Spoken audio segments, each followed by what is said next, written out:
সোনা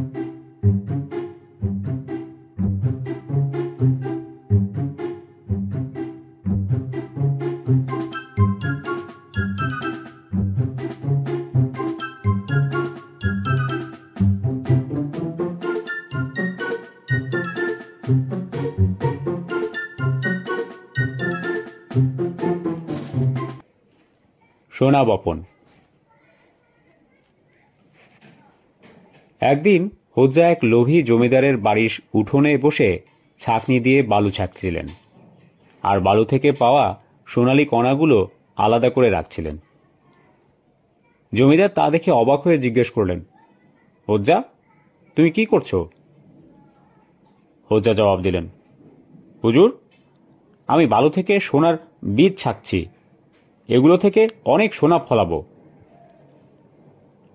জমিদার এই কথা শুনে আরো অবাক হয়ে জিজ্ঞেস করলেন, সোনা বপন করলে কি আরো সোনা ফলবে? হোজ্জা হেসে জবাব দিলেন, আপনার বিশ্বাস না হলে আসছে রোববার আমার বাড়িতে আসুন, তখন দেখবেন আমার বোনা 1 তোলা সোনা 10 তোলা ফসল দিয়েছে। জমিদার মনে মনে ভাবলেন যে তার আরো বড়লোক হওয়ার সুযোগ এসে গেছে। তিনি হাসি মুখে হোজ্জাকে বললেন, ভাই হোজ্জা, তোমার উপর আমার পূর্ণ আস্থা আছে, তোমার বাড়িতে যাওয়ার দরকার নেই। এই এলাকার সব জমি তো আমারই, সোনা চাষে আমিও তোমার অংশীদার হতে চাই। সোনা ফললে 2 ভাগের 1 ভাগ আমাকে দিলেই চলবে।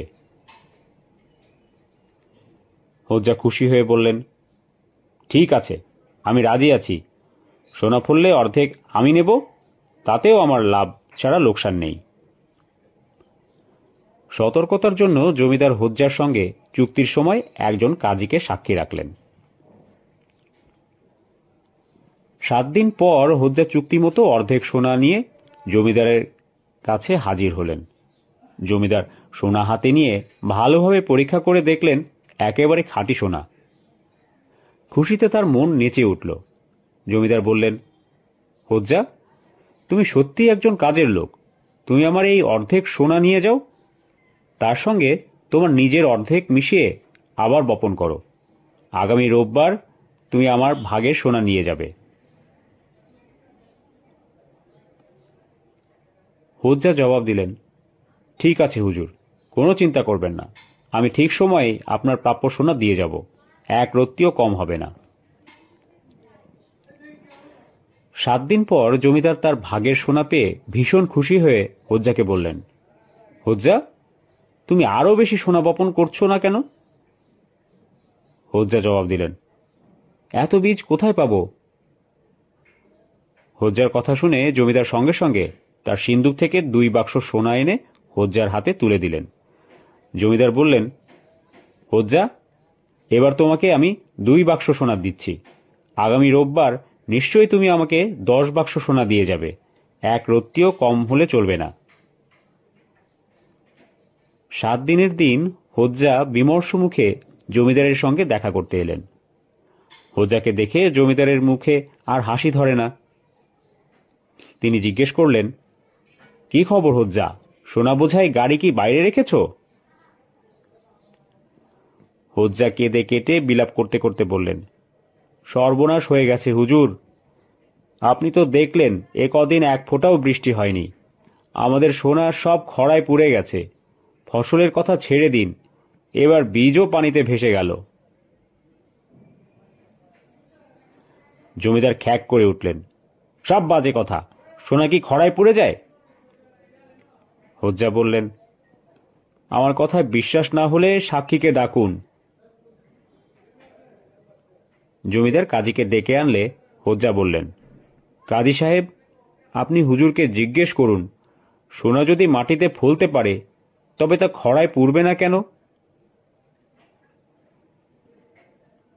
এ কথা শুনে লোভী জমিদার আর কোনো জবাব দিতে পারলেন না।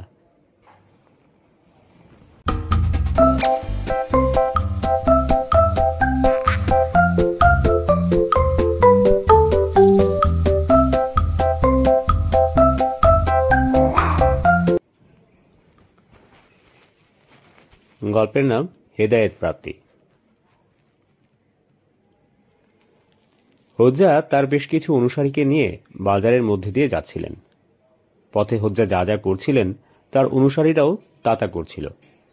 কয়েক কদম পরপর হোজ্জা থেমে গিয়ে তার দুহাত নিচ থেকে উপরের দিকে লাফ দিয়ে শব্দ করছিলেন, হো হো হো। অনুসারীরাও তার দেখা দেখি হাত নিচে উপরে করে একইভাবে চিৎকার করে চলল। হোজ্জার পরিচিত একজন তার পাশে এসে এসব করার কারণ জানতে চাইল। হোজ্জা বললেন, আমি এখন পীর হয়ে গেছি, এরা আমার মুরিদ, আমি এদের হেদায়েতের পথ দেখাচ্ছি। পরিচিত লোকটি বলল, তুমি কিভাবে বুঝতে পারো যে তারা হেদায়েতের পথ পেয়ে গেছে? হোজ্জা জবাব দিলেন, এ তো খুব সোজা। রোজ সকালে রেওয়াজের শুরু করার আগে আমি এদের হিসাব নিই। যখন দেখি কেউ একজন আসেনি, আমি বুঝে যাই যে সে হেদায়েতপ্রাপ্ত হয়ে গেছে।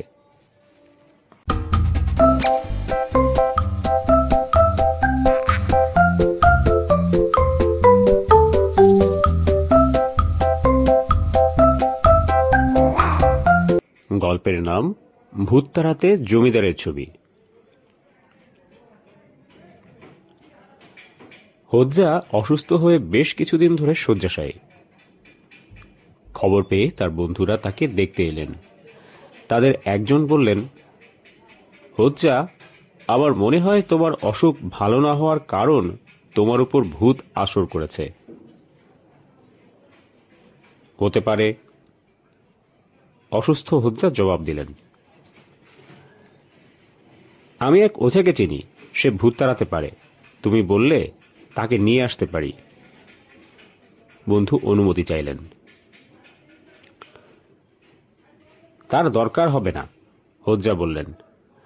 গ্রামবাসী বলে থাকে, খুব খারাপ লোক দেখলে ভূত 30 হাত দূর দিয়ে পালিয়ে যায়।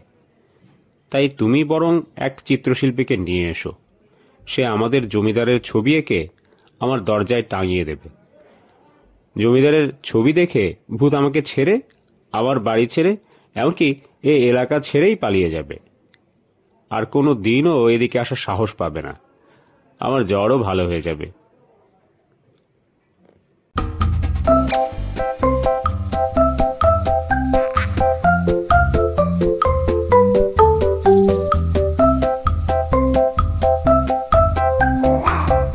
গল্পের নাম আল্লাহর অশেষ মেহেরবানি। একবার হোজ্জার গাধাটি হারিয়ে গেল। এ নিয়ে কেউ তার কাছে দুঃখ প্রকাশ করলে বিনয়ের সঙ্গে তিনি জবাব দিতেন, আল্লাহর অশেষ মেহেরবানি।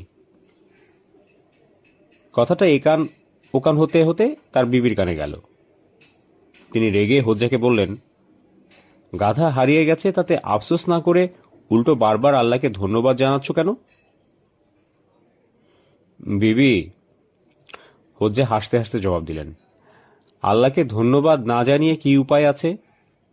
আল্লাহ করুণা করেছিলেন বলেই তো আমি সেদিন গাধায় চড়িনি। যদি সেদিন গাধার পিঠে থাকতাম, তাহলে তার সঙ্গে সঙ্গে কি আমিও হারিয়ে যেতাম না?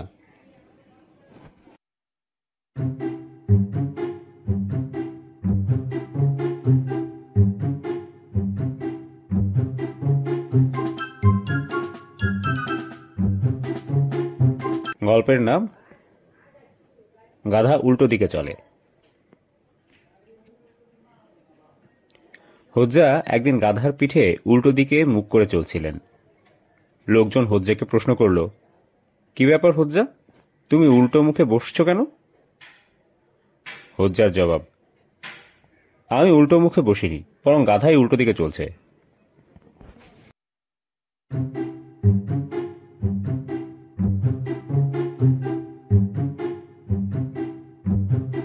গল্পের নাম লাঠি এমনিতেই লম্বা হয়ে যায়। হোজ্জা একদিন বাজারে চাকু ছুরির দোকানে এসে একটা তলোয়ার দেখিয়ে দোকানিকে জিজ্ঞেস করলেন, তোমার এই তলোয়ারের দাম কত? 10 রৌপ্য মুদ্রা, দোকানি জবাব দিল। দামটা তো খুব বেশি মনে হচ্ছে। আশ্চর্য হয়ে হোজ্জা বললেন, ঠিকই বলেছ, আমার এই তলোয়ারের বিশেষ গুণ আছে। তুমি এটি দিয়ে নেকড়ে মারতে গেলে এটি আপনা থেকেই 3 হাত লম্বা হয়ে যাবে। দোকানির জবাব। এই কথা শুনে হোজ্জা মাথা চুলকাতে চুলকাতে বললেন, এটা আর এমন কি আশ্চর্যের কথা? আমার বিবি যখন রেগে যায় তখন তার হাতের লাঠিটা আপনা থেকে এগিয়ে এসে আমার মাথায় পড়তে থাকে।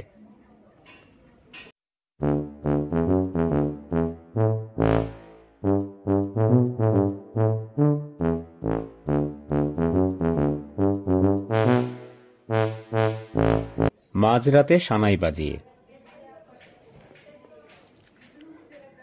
একদিন একদল চোর একসঙ্গে বসে পরামর্শ করল, এবার চুরিতে আমরা হোজ্জাকে সঙ্গে নেব। যদি ধরা পড়ি তাহলে আমরা সবাই মিলে বলবো যে আমাদের সর্দার হলো হোজ্জা, চুরি করার জন্য সেই আমাদের উস্কানি দিয়েছে। তারা হোজ্জার কাছে এলো। হোজ্জা তাদের কথা শুনে তাদের মতলব ধরতে পারলেন, কিন্তু চোরদের তা বুঝতে দিলেন না, বরং তাদের সঙ্গে চুরি করতে যেতে রাজি হলেন। রাত গভীর হলে চোরেরা বাজারে এসে এক বাদ্যযন্ত্রের দোকানে শীত কাটল। ভেতরে ঢুকে তারা মালামাল সারতে ব্যস্ত হল। এই সুযোগে হোজ্জা একটা সানাই তুলে দিয়ে দোকানের ছাদে উঠে প্যাঁ প্যাঁ করে তা বাজাতে লাগলো। সানাইয়ের আওয়াজে আশপাশের লোকজনের ঘুম ভেঙে গেল। গভীর রাতে কে বাদ্যযন্ত্র বাজাচ্ছে তারা তা জানার জন্য বাইরে এসে হোজ্জাকে দেখতে পেল। তারা হোজ্জাকে গালি দিয়ে বলল, হোজ্জা, এত রাতে তুমি একই যন্ত্রণা শুরু করলে? ভাই সব, আমি তোমাদের কোনো যন্ত্রণা দিচ্ছি না, হোজ্জা বলতে লাগলেন। এই দোকানে কিছু লোক ঢুকেছে, তারাই তোমাদের যন্ত্রণার কারণ। হোজ্জার কথা শুনে লোকজন বুঝল দোকানে কি ঘটছে। তারা সঙ্গে সঙ্গে দোকানটি ঘিরে ফেলল। ভেতরে ঢুকে চোরদের ধরে ফেলে হাতে নাতে।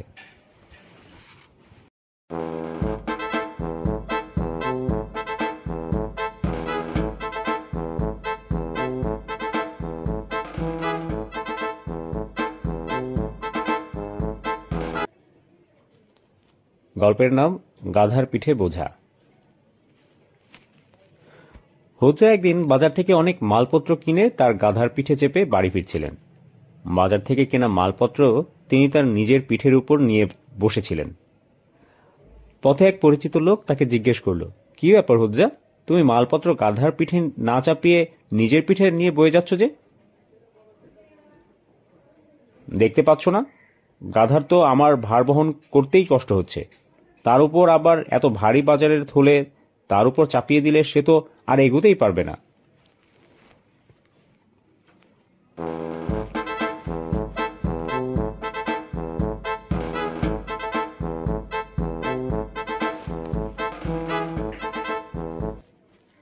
খালি বোতলের দাম।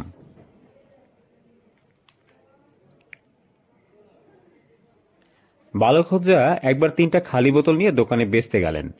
দোকানের মালিক বোতল 3টা নিয়ে হোজ্জাকে 3 পয়সা দিল। ঠিক সেই সময় একজন লম্বা গোছের লোকও 3টা খালি বোতল বেচতে দোকানে এসে মালিক তাকে প্রতি বোতলের জন্য 2 পয়সা করে দিল। পরদিন হোজ্জা পায়ের সঙ্গে রণপা বেঁধে আবার 3টা খালি বোতল নিয়ে ঠকঠক করতে করতে সেই দোকানে এলেন।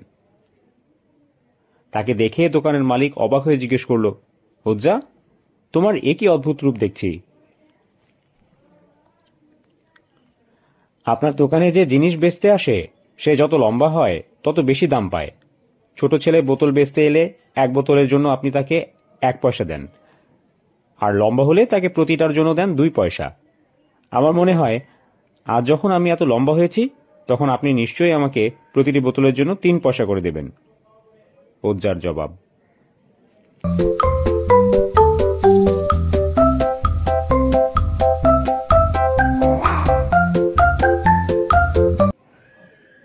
কারণ আপনি বুড়ো হয়ে গিয়েছেন।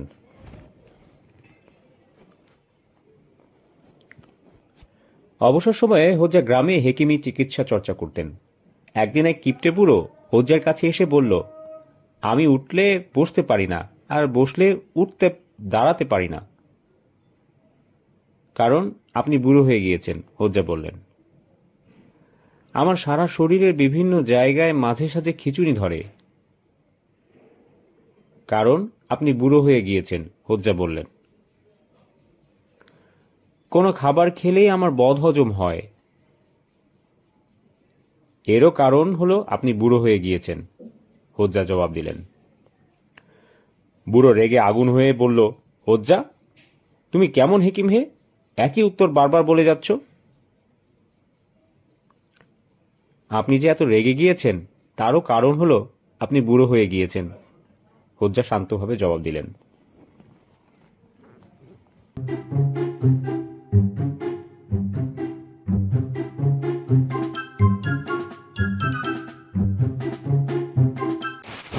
গল্পের নাম কত দূর সরতে হবে।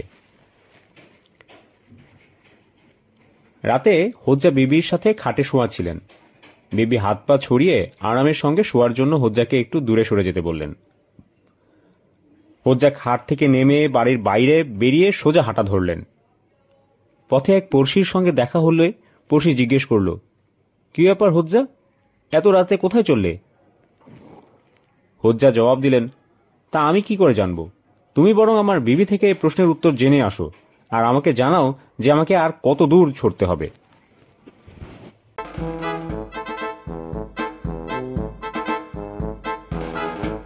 গল্প চোরের কাছ থেকে আবার নিয়ে নেব। এক রাতে হোজ্জা গভীর ঘুমে আচ্ছন্ন। এই সুযোগে এক চোর তার বাড়িতে ঢুকল। হোজ্জার বিবি টের পেয়ে তাকে ঠেলা দিয়ে ফিসফিসিয়ে বললেন, ওগো, ওঠো, ঘরে চোর ঢুকেছে। হোজ্জা জেগে উঠে বললেন, চুপ করো, আমাদের আওয়াজ পেলে চোর পালিয়ে যাবে। আমাদের ঘর থেকে নেওয়ার মতো দামি আর কি বা আছে? আর সে যদি দামি কিছু পেয়েই যায় তাহলে আমার খপ করে তার হাত থেকে তা নিয়ে নিব।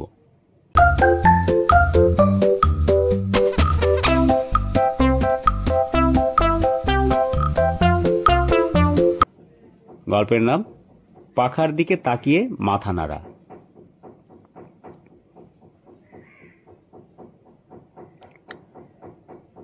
হোজ্জার এক প্রতিবেশী মোরগের পালক দিয়ে কয়েকটা পাখা তৈরি করে বাজারে বিক্রি করতে গেছে। একজন ক্রেতা এসে একটি পাখা কিনে নিয়ে যেই হাওয়া করতে গেল অমনি মোরগের পালকগুলো একটি একটি করে মাটিতে খসে পড়তে লাগলো। ক্রেতা চেঁচিয়ে উঠে বলল, এটা কি ধরনের পাখা হে? হোজ্জা পাশেই দাঁড়িয়েছিলেন। প্রতিবেশীর দুরবস্থা দেখে তার পক্ষ নিয়ে বললেন, ভাই, আমার প্রতিবেশীর বানানো পাখা যেমন তেমন পাখা নয়, এটি অন্যদের চেয়ে একেবারে ভিন্ন। অন্যদের পাখা হাতে ধরে নাড়াতে হয়, কিন্তু এর পাখা হাতে ধরে নিজের মাথাকেই নাড়াতে হয়।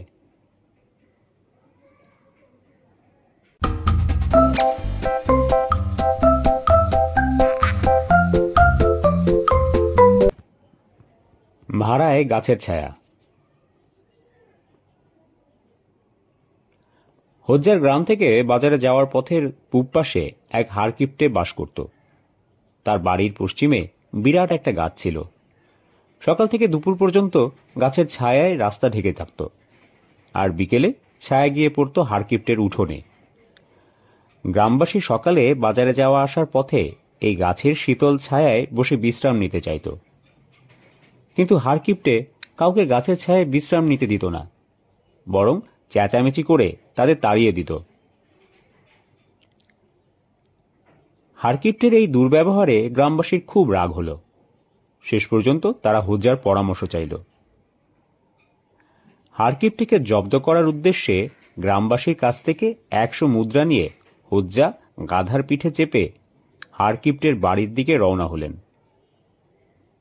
হাড়কিপ্টের বাড়ির সামনে এসে হোজ্জা গাধার পিঠ থেকে নেমে সেই গাছের ছায়ায় বসলেন। তাকে দেখে হাড়কিপ্টের রেগে আগুন হয়ে গর্জে উঠল, ভাগো, এখানে বসেছ কেন? এ আমার জায়গা। হোজ্জা বিনয়ের সঙ্গে হাড়কিপ্টেকে বললেন, জনাব, রাস্তা তো সরকারি, এখানে বিশ্রাম করতে চাইলে আপনি কেন আপত্তি করবেন? হাড়কিপ্টে খেকিয়ে উঠে বলল, রাস্তা সরকারি, কিন্তু এই গাছের ছায়া তো আমার। এই ছায়ায় বসতে হলে ভাড়া দিতে হবে। হোজ্জা জিজ্ঞেস করলেন, আপনার গাছের ছায়ার ভাড়া কত?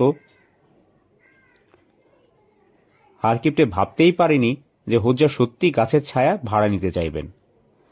সে আনন্দের সঙ্গে 100 মুদ্রায় হোজ্জাকে গাছের ছায়া ভাড়া দিতে রাজি হয়ে গেল। দুপক্ষ সাক্ষীর সামনে চুক্তিতে স্বাক্ষরও করল। চুক্তিতে লেখা হলো 100 মুদ্রার বিনিময়ে গাছটির ছায়া হোজ্জা সব সময় সব অবস্থায় ব্যবহার করতে পারবেন। একদিন বিকেলে হারকিপ্টে তার বাড়ির উঠানে বসে বিশ্রাম করছিলেন। এমন সময় হোজ্জা তার গাধা নিয়ে সেখানে এসে হাজির। হারকিপ্টে ভীষণ রেগে হোজ্জাকে ওখান থেকে চলে যেতে বললে হোজ্জা শান্তভাবে জবাব দিলেন, মাফ করবেন, আমি আমার ভাড়ায় নেওয়া ছায়ার নিচে আছি। এ কথা বলে হোজ্জা বাড়ির উঠোনে, যেখানে গাছের ছায়া এসে পড়েছিল, সেখানে একটি খুঁটি পুঁতে তার গাধাটি বেঁধে তার পাশে শুয়ে বিশ্রাম করতে লাগলেন। হারকিপ্টে শুধু নীরব দর্শকের মতো দাঁড়িয়ে রইল। এক হাটবারে হারকিপ্টের নিমন্ত্রণে শহর থেকে বেশ কিছু বন্ধু তার বাড়িতে এলো। অতিথিরা উঠোনে গাছের ছায়া দেখে সেখানে এসে দাঁড়ালো। অতিথিরা ছায়ায় বসতে না বসতেই হোজ্জা সেখানে এসে হাজির হল। হোজ্জা ছায়ার দিকে ইশারা করে অতিথিদের বললেন, আমি 100 মুদ্রায় এই ছায়া কিনেছি, এখানে বসবার অধিকার একমাত্র আমার। এ কথা শুনে অতিথিরা হারকিপ্টের উপর বেশ অসন্তুষ্ট হয়ে নিজেদের বাড়ি ফিরে গেল। হারকিপ্টের গাছের ছায়া বিক্রি করার অদ্ভুত কাহিনী চারদিকে ছড়িয়ে পড়ল। একজন এ নিয়ে একটি ব্যঙ্গ কবিতাও লিখল। হোজ্জা কবিতাটি হারকিপ্টের সদর দরজায় টাঙিয়ে দিলেন। এক পূর্ণিমা রাতে হট্টগোলের শব্দে হারকিপ্টের ঘুম ভেঙে গেল। সে উঠোনে এসে দেখল যে হোজ্জা ও তার বন্ধুরা বাড়ির ছাদে বসে খোশগল্পে মেতে উঠেছেন। হোজ্জা তাকে দেখে বললেন, জনাব, এরা সবাই আমার লোক, কোনো বাইরের লোক নেই, আপনি নিশ্চিন্ত মনে ঘরে গিয়ে ঘুমোতে পারেন। হারকিপ্টে হাত পা ছুঁড়ে চিৎকার করে বলল, আমি চাঁদের আলোয় গাছের ছায়া তোমাকে বিক্রি করিনি। জনাব, চুক্তিতে শুধু গাছের ছায়ার কথাই বলা হয়েছে, সেই ছায়া সূর্যের না চাঁদের আলোয় হবে তা তো লেখা নেই। আপনি ঘরে গিয়ে একবার ভালো করে চুক্তিটা পড়ে দেখুন। কথা বলে হোজ্জা ও তার বন্ধুরা আবার আড্ডায় মশগুল হয়ে গেলেন। হারকিপ্টে রাগে গজগজ করতে করতে ঘরে ফিরে এলো। তার বিবিও তাকে দোষারোপ করতে লাগলো। সে বুঝতে পারল যে গোলমাল তো সবে শুরু হয়েছে, পরে কি অবস্থা হবে কে জানে। ভাবতে ভাবতে তার মনে ভীষণ ভয় হল। পরদিন ভোরে সে সব মালপত্র গুছিয়ে তার বিবি ও ছেলেমেয়েদের নিয়ে গ্রাম ছেড়ে অনেক দূরের এক গ্রামে চলে গেল।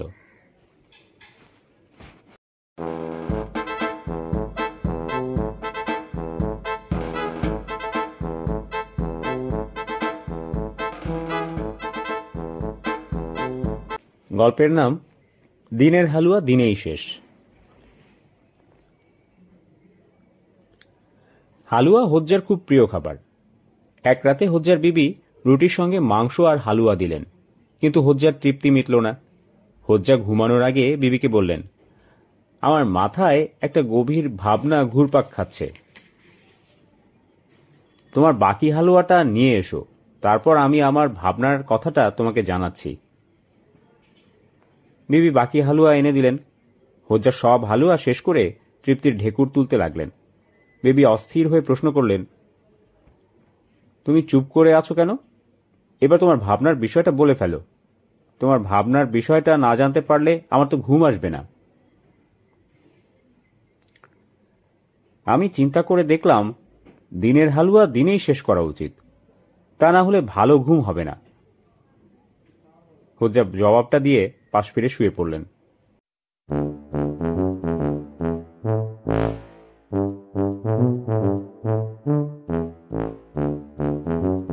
গল্পের নাম আত্মা উড়ে যেতে পারবে না।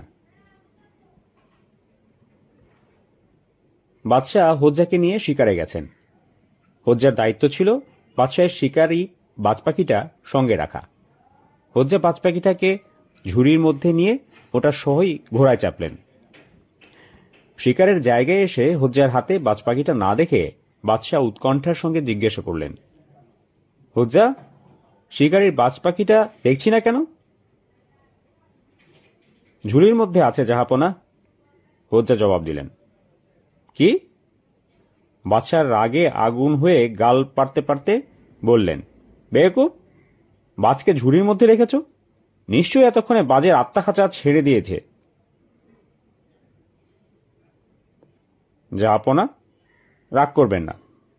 হোজ্জা ঝুড়ির দিকে আঙুল তুলে বললেন, ঝুড়ির মুখ আমি দড়ি দিয়ে খুব শক্ত করে বেঁধে রেখেছি, বাজের আত্মা উড়ে যেতেই পারবে না।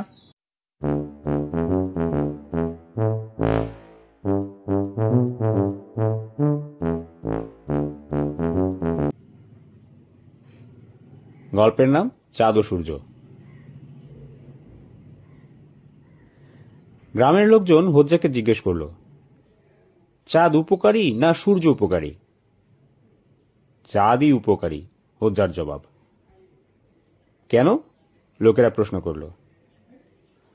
কারণ দিনের বেলায় সূর্য না থাকলেও দুনিয়াতে আলোর অভাব হবে না, কিন্তু রাতে চাঁদ না থাকলে দুনিয়া অন্ধকারে ঢেকে যায়, হোজ্জার জবাব।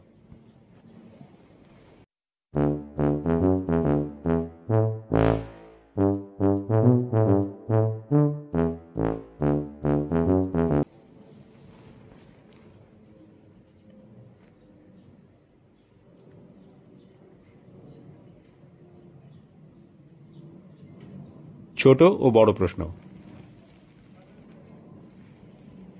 মাদ্রাসায় হোজ্জার শিক্ষক জিজ্ঞেস করলেন, হোজ্জা, তুমি একটা বড় প্রশ্নের জবাব দিতে চাও না দুটো ছোট প্রশ্নের জবাব দিতে চাও? হোজ্জা একটু ভেবে জবাব দিলেন, আমাকে একটা বড় প্রশ্ন জিজ্ঞেস করুন। শিক্ষক প্রশ্ন করলেন, মানুষ কোথা থেকে আসে? হোজ্জা তৎক্ষণাৎ জবাব দিলেন, মায়ের পেট থেকে। শিক্ষক আবার জিজ্ঞেস করলেন, তার আগে? হোজ্জা বললেন, এই দ্বিতীয় প্রশ্নটি হলো ছোট প্রশ্ন, এটির জবাব আপনি নিজেই দিন।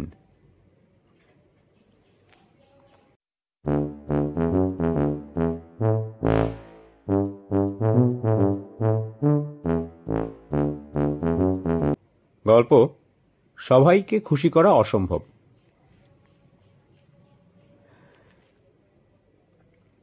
হোজ্জা তার ছেলেসহ দূরের শহর থেকে গ্রামে ফিরে আসছিলেন। ছেলেকে গাধার পিঠে চাপিয়ে তিনি পাশে পাশে হেঁটে চলছিলেন। পথে এক মহিলা তাদের পেরিয়ে যাওয়ার সময় মন্তব্য করল, আজকালকার ছেলেদের বুদ্ধি দেখো, জোয়ান ছেলে গাধার পিঠে চড়ে যাচ্ছে আর বুড়ো বাবা কিনা হেঁটে যাচ্ছে। হোজ্জার ছেলে খুব লজ্জা পেয়ে বাবাকে বলল, বাবা, আপনি গাধায় চড়ুন, আমি বরং হেঁটে চলি। কিছু দূর যাওয়ার পর তাদের সঙ্গে এক বৃদ্ধের দেখা হলো। তিনি হোজ্জাকে বললেন, ওহে বোকা বুড়ো, তোমার এত আরামায়েশের সঙ্গে গাধার পিঠে চেপে যাওয়ার কি দরকার? তুমি তো এক পা কবরে দিয়েই রেখেছ। তুমি কি চাও যে কচি ছেলেটার হাড় হাড্ডি এখনই শুকিয়ে যাক? ওকে বরং একটু আরামের সঙ্গে গাধায় চড়ে যেতে দাও। এবার হোজ্জা তার ছেলেকেও গাধার পিঠে তুলে নিলেন। দুজনে একসঙ্গেই গাধায় চড়ে এগোতে লাগলেন। এবার তাদের সঙ্গে একদল লোকের দেখা হলো। তারা বলে উঠল, দেখো দেখো, এদের নিষ্ঠুরতা দেখো, দুজন মিলে একটা গাধার উপর সওয়ার হয়েছে, গাধাটাকে তো এরা মেরেই ফেলবে। এ কথা শুনে হোজ্জা ও তার ছেলে গাধার পিঠ থেকে নেমে হাঁটা শুরু করলেন। এ সময় তাদের পাশ দিয়ে দুজন লোক যেতে যেতে বলল, দেখো দেখো, কি বেকুব ধরনের লোক এরা, তাদেরই গাধা বোঝা ছাড়া তাদের সামনে এগিয়ে চলেছে, আর এই বেকুব দুটো ঘেমে নিয়ে গাধার পেছন পেছন হাঁটছে। হোজ্জা ছেলের দিকে তাকিয়ে বললেন, দেখলে তো, সবাইকে কখনোই খুশি করা যায় না। তোমার কাজের সমালোচনা করার জন্য সব সময় কাউকে না কাউকে পাবেই।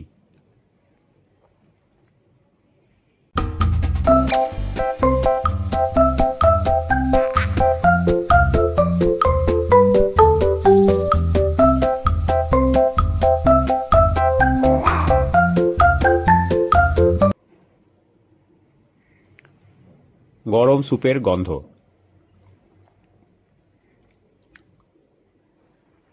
একদিন হোজ্জার স্যুপ খাওয়ার খুব ইচ্ছা জাগল। মনে মনে তিনি ভাবলেন, এখন যদি এক বাটি গরম স্যুপ পেতাম তবে খুব রসিয়ে রসিয়ে খেতে পারতাম। এমন সময় দরজায় ছিটকিনি নাড়ার শব্দ হলো। হোজ্জা দরজা খুলে পাশের বাড়ির ছোট ছেলেকে দেখতে পেলেন। ছেলেটি বলল, আম্মা বেশ অসুস্থ, আপনার কাছে কি একটু গরম স্যুপ হবে? হোজ্জা বিড়বিড় করে বলে উঠলেন, হায়রে পোড়া কপাল, স্যুপের কথা মনে করতেই এর গন্ধ পাশের বাড়ি পর্যন্ত চলে গেল। আর সত্যিকার স্যুপ থাকলে তো পুরো পাড়াই টের পেয়ে যেত।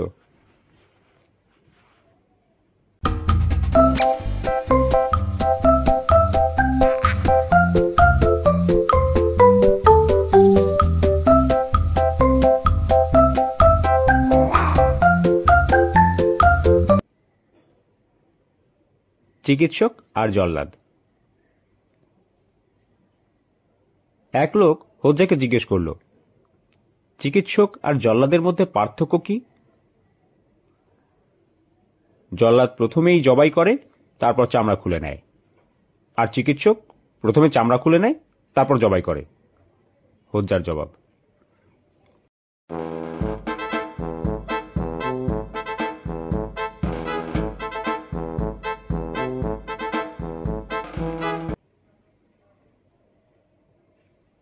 একদিন বাদশাহ হোজ্জাকে নিয়ে শাহী বাগিচায় বেড়াচ্ছিলেন। বাদশাহ হোজ্জাকে প্রশ্ন করলেন, তুমি কি আমার শরীর নিয়ে এমন কোনো কাজ করতে পারবে যা খুবই গুরুতর ও কল্পনাতীত? হোজ্জা মুচকি হাসলেন, কোনো জবাব দিলেন না, তবে বাদশার পাশাপাশি হাঁটতে লাগলেন। তারা এক নির্জন জায়গায় এলে হোজ্জা চট করে বাদশার পায়ে একটি চিমটি কাটলেন। হোজ্জা, তোমার এত বড় সাহস, তুমি আমার সঙ্গে এরকম বেয়াদবি করলে? বাদশাহ চোখ রাঙিয়ে হোজ্জাকে বললেন। হোজ্জা মুচকি হেসে বললেন, জাহাপনা, গোস্তাব কি মাফ করবেন, আমি তো আপনাকে বেগম সাহেবা মনে করেছিলাম। এই কথা শুনে রাগে কাঁপতে কাঁপতে বাদশাহ বললেন, তোমার এত বড় ধৃষ্টতা, তুমি আমার বেগমের পায়ে চিমটি কাটতে চাও? জাহাপনা, আমার এই গর্হিত কাজ কি আপনার কল্পনার মধ্যে ছিল? হোজ্জা বললেন। এই কথা শুনে বাদশার চোখ ছানা বড়া হয়ে গেল।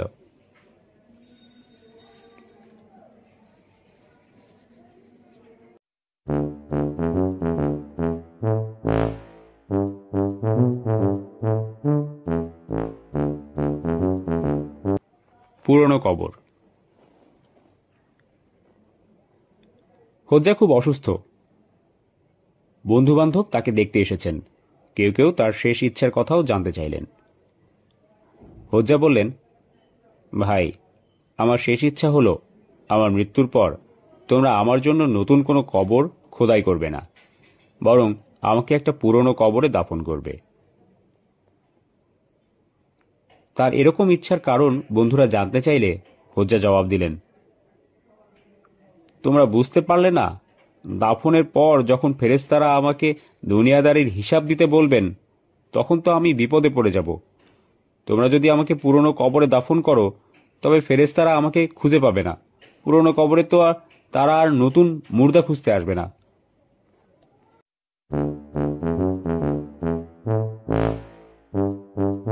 রাজভক্ত প্রজা। বাদশাহ হোজ্জার রাজভক্তি পরীক্ষা করার জন্য প্রাসাদের পুকুর দেখিয়ে হুকুম দিলেন, তুমি এখনই পুকুরে ঝাঁপিয়ে পড়ো। হোজ্জা পুকুরের দিকে না গিয়ে উল্টা ঘুরে প্রাসাদের ফটকের দিকে পা বাড়ালেন। বাদশাহ চিৎকার করে জিজ্ঞেস করলেন, এই হোজ্জা, কোথায় পালাচ্ছ? হোজ্জা বললেন, সাঁতার শিখতে যাচ্ছি, ভালো করে সাঁতার শিখে এসেই পুকুরে ঝাঁপ দেব। পানিতে ডুবে মারা গেলে আপনি আমার মতো একজন রাজভক্ত প্রজাকে হারাবেন।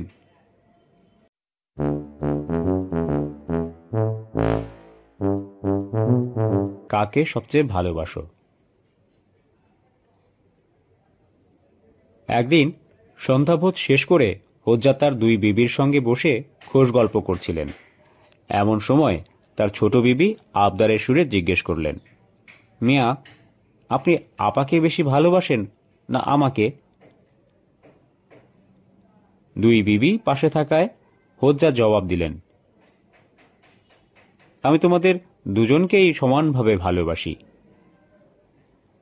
এই জবাব ছোট বিবির মনের মতো হল না, তাই তিনি আবার জিজ্ঞেস করলেন, আমাদের মধ্যে তো পার্থক্য আছে, আপনি কাকে সবচেয়ে বেশি ভালোবাসেন? প্রতিটা ফুলের নিজস্ব গন্ধ থাকে, তোমরাও আমার কাছে দুটি ফুল, হোজ্জা জবাব দিলেন। ছোট বিবি নিজের উদ্দেশ্য হাসিল হচ্ছে না দেখে অস্থির হয়ে কথাটা ঘুরিয়ে আবারও জিজ্ঞেস করলেন, জনাব, যদি নদী পার হওয়ার সময় আমাদের নৌকো ডুবতে থাকে, তাহলে আপনি প্রথমে আপাকে বাঁচাবেন না আমাকে?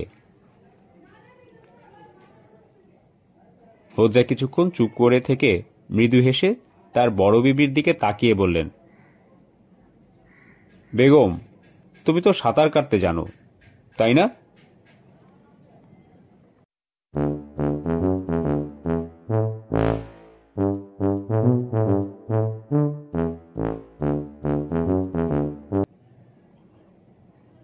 সমুদ্রের পানি লোনা কেন? গ্রামবাসী হোজ্জাকে জিজ্ঞেস করল, সমুদ্রের পানি লোনা কেন?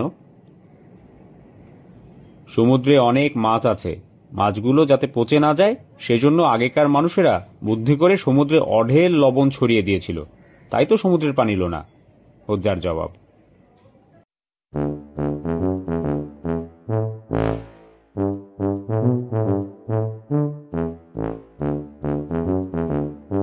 হোজ্জার শাশুড়ি। হোজ্জা জমিতে চাষ করছিলেন। গ্রামবাসী দৌড়ে এসে জানালো যে তার শাশুড়ি নদীর ঘাটে পড়ে পানিতে ভেসে গিয়েছেন। হোজ্জা কোনো সময় নষ্ট না করে দৌড়ে নদীর ঘাটে গিয়ে ঝাঁপ দিয়ে উজানের দিকে সাঁতরাতে লাগলেন। গ্রামবাসী চেঁচিয়ে উঠল, হোজ্জা, করছো কি? তোমার শাশুড়ি তো স্রোতের টানে ভাটির দিকে গেছে। হোজ্জা বললেন, আমি 20 বছর ধরে আমার শাশুড়িকে জানি, সবাই যা ভাবে তিনি তার বিপরীত কিছু ভাবেন, সবাই যে কাজ করে তিনি তার বিপরীত কাজ করেন। সবাই ভেসে ভাটির দিকে গেলে উনি অবশ্যই উজানের দিকে যাচ্ছেন, এই জন্যই আমি সেদিকে যাচ্ছি। নেয়ামতের বৃষ্টি। এক বর্ষার দিনে হোজ্জা বাড়ির জানালা দিয়ে দেখতে পেলেন যে তার পড়শি বৃষ্টির হাত থেকে বাঁচার জন্য দৌড়ে যাচ্ছে। হোজ্জা তাকে জিজ্ঞেস করলেন, ভাই, দৌড়াচ্ছ কেন? পড়শি জবাবে বলল, বৃষ্টির হাত থেকে বাঁচার জন্য। হোজ্জা বলে উঠলেন, ছি ছি, এ তুমি কি বলছো? তুমি আল্লাহর নেয়ামত থেকে পালাচ্ছ? কথা শুনে পড়শি লজ্জা পেল, ধীরে চলা শুরু করলো আর বৃষ্টিতে পুরোপুরি ভিজে গেল।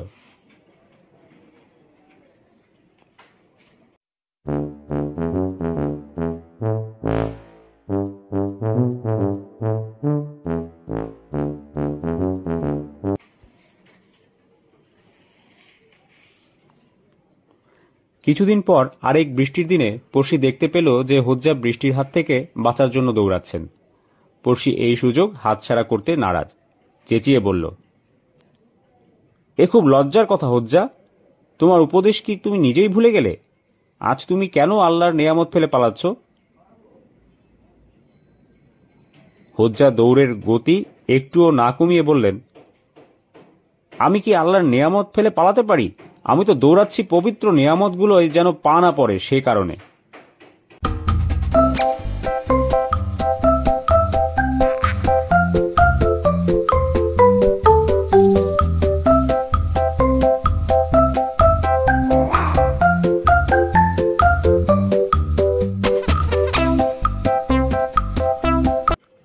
ধার পরিশোধ। একদিন এক পাওনাদার হোজ্জাকে বাজারে পেয়ে পাওনা না মেটানোর জন্য খুব চেঁচিয়ে গালমন্দ করা শুরু করল। হোজ্জা তাকে জিজ্ঞেস করল, ওহে, তুমি আমার কাছে কত পাও? পাওনাদার জবাব দিল, 75 টাকা। হোজ্জা বললেন, আমি তো ঠিক করেছি কাল তোমাকে 35 টাকা ফেরত দেব, আর সামনের মাসে দেব আরো 35 টাকা, তাহলে বাকি থাকবে মাত্র 5 টাকা। এই 5 টাকার জন্য সবার সামনে আমাকে এভাবে অপদস্থ করা কি তোমার ঠিক হচ্ছে?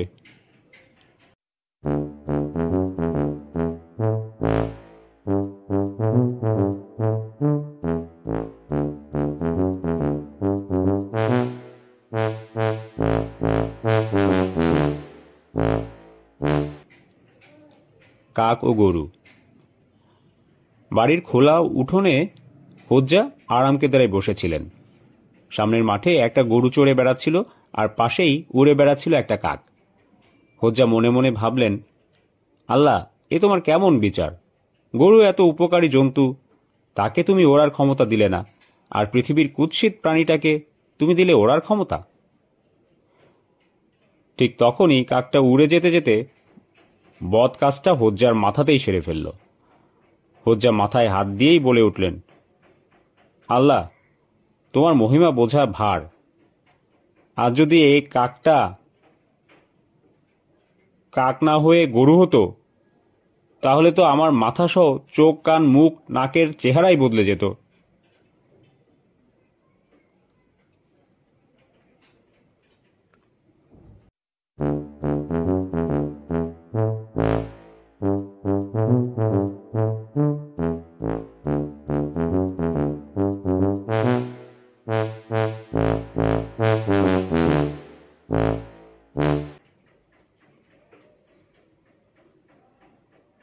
তুমি সেজে গুজে থাকো। হোজ্জা খুব অসুস্থ অবস্থায় বিছানায় শুয়ে আছেন। তার বিবির মনে শান্তি নেই, সব সময় কান্নাকাটি করছেন। হোজ্জা বিবিকে বললেন, বিবি, তুমি কেঁদো না, বরং নতুন কাপড় চোপড় পরে সেজে গুজে থাকো। হোজ্জার বিবি আরো জোরে জোরে কাঁদতে লাগলেন আর বলতে লাগলেন, তোমার এই অবস্থায় আমি কি সেজে গুজে বসে থাকতে পারি? হোজ্জা বললেন, তুমি মন খারাপ করে থাকলে আমার কোনো উপকার হবে না, বরং তুমি সেজে গুজে থাকলে আজরাইল আমাকে ছেড়ে তোমাকে নিয়ে যেতে পারে।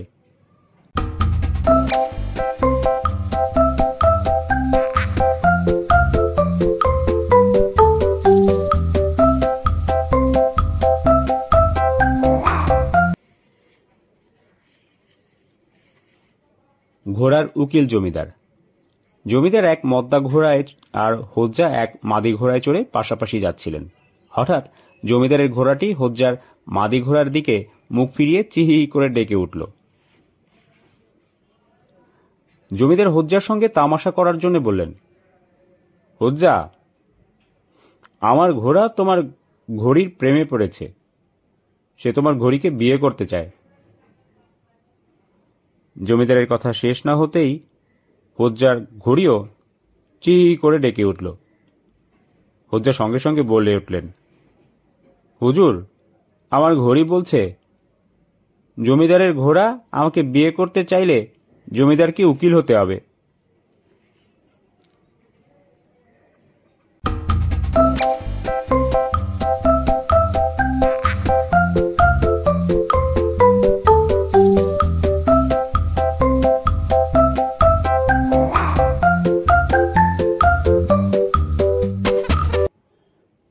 জমিদারের দরজা দেখাশোনা। জমিদার তার বিবি ও ছেলে মেয়ে নিয়ে শহরে বেড়াতে যাবেন। রওনা হওয়ার আগে তার গৃহভৃত্য হোজ্জাকে হুকুম দিয়ে বলল, বাড়ি ভালো করে দেখে শুনে রাখবে, কখনো দরজা ছেড়ে যাবে না। জমিদার চলে যাওয়ার পর হোজ্জা সদর দরজার পাল্লা খুলে দড়ি দিয়ে তা নিজের পিঠে বেঁধে শহরে এলেন। সেখানে বেড়াতে বেড়াতে জমিদারের সঙ্গে তার দেখা হয়ে গেল। তাকে দেখে জমিদার রেগে আগুন হয়ে গাল দিতে দিতে বললেন, বেয়াকুফ, আমার দরজার পাল্লা খুলে পিঠে নিয়ে এখানে ঘোরাফেরা করছো? চোর এসে তো আমার বাড়ি সাফ করে দিয়ে যাবে।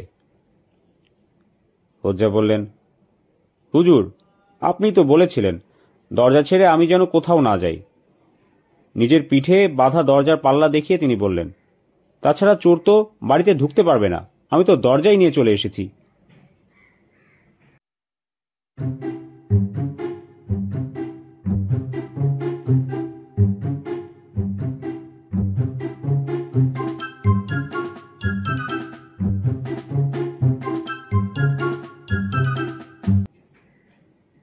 দুই নেকড়ে বাঘ।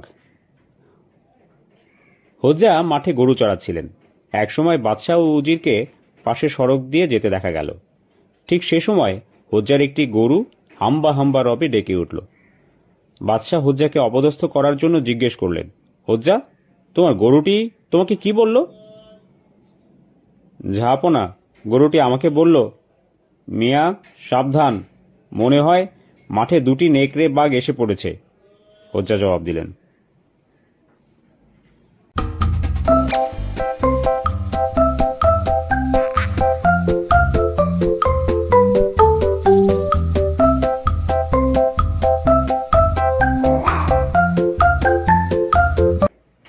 কুয়োয় পূর্ণিমার চাঁদ ছবি।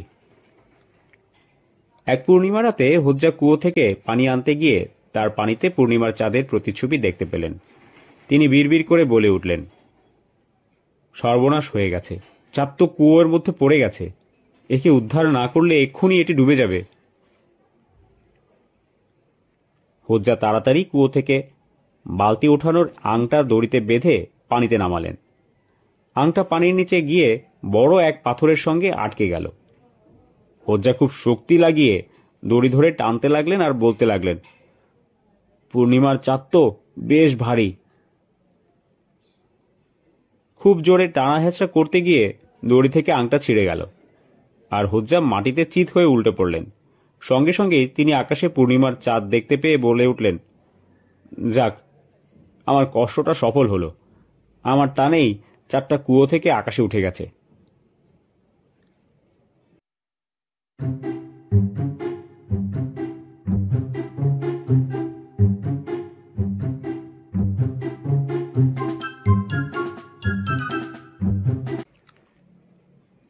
চরের মূল্য। এক দুষ্টু লোক হোজ্জাকে জোরে একটা চর মেরে বসল, আবার পরক্ষণেই তার কাছে মাপ চাইল। শুধু মাপ চাওয়াতে হোজ্জার রাগ কমল না। তিনি কাজীর কাছে বিচার দিলেন। রায়ে কাজী অভিযুক্তকে মাত্র 1 টাকা জরিমানা করলেন। কাজী তার রায়ে আরও উল্লেখ করলেন যে জরিমানার টাকা অভিযুক্ত তার সুবিধা মতো সময়ে হোজ্জাকে দেবে। হোজ্জা বিচারে সন্তুষ্ট হতে পারলেন না। তিনি কাজীকে প্রশ্ন করলেন, আপনার রায়ের মাধ্যমে আমি যা বুঝলাম তা হল, এক চর মারার জন্য দোষীকে 1 টাকা জরিমানা দিতে হবে। কাজী জবাবে বললেন, তুমি ঠিক বুঝেছ। কাজীর জবাব পেয়ে হোজ্জা সোজা কাজীর সামনে গিয়ে তার গালে একটা চর কষে দিলেন আর বললেন, আমার বিবাদী জরিমানার 1 টাকা নিয়ে এলে আপনি তা এই চরের জরিমানা হিসেবে রেখে দেবেন।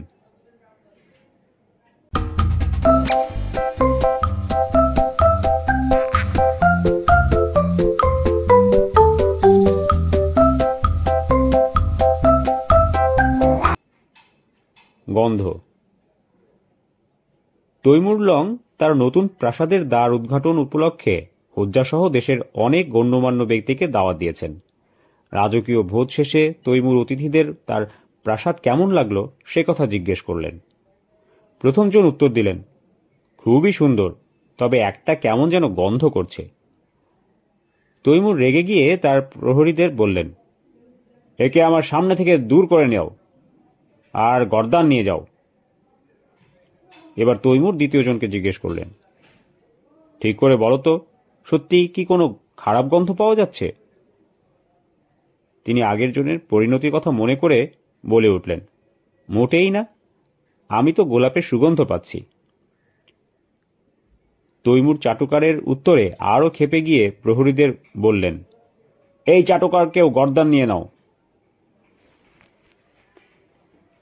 এরপর তৈমুর হোজ্জাকে প্রশ্নটি করলেন। হোজ্জা এর মধ্যেই বুঝে নিয়েছেন যে তৈমুরকে ভালো বা মন্দ কোনো উত্তরই সন্তুষ্ট করতে পারবে না। তাই তিনি বললেন, জাহাপনা, আমার খুব সর্দি হয়েছে, আমি কোনো কিছুরই ঘ্রাণ পাচ্ছি না।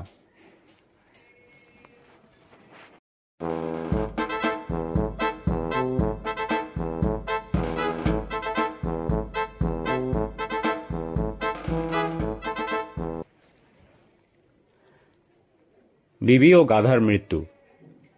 বিবির ইন্তেকালে হোজ্জার কান্নাকাটি শুনে প্রতিবেশীরা তাকে সান্ত্বনা দিয়ে বলল, দুঃখ করো না হোজ্জা, আমরা শিগগিরই তোমাকে নতুন বিবি এনে দেব।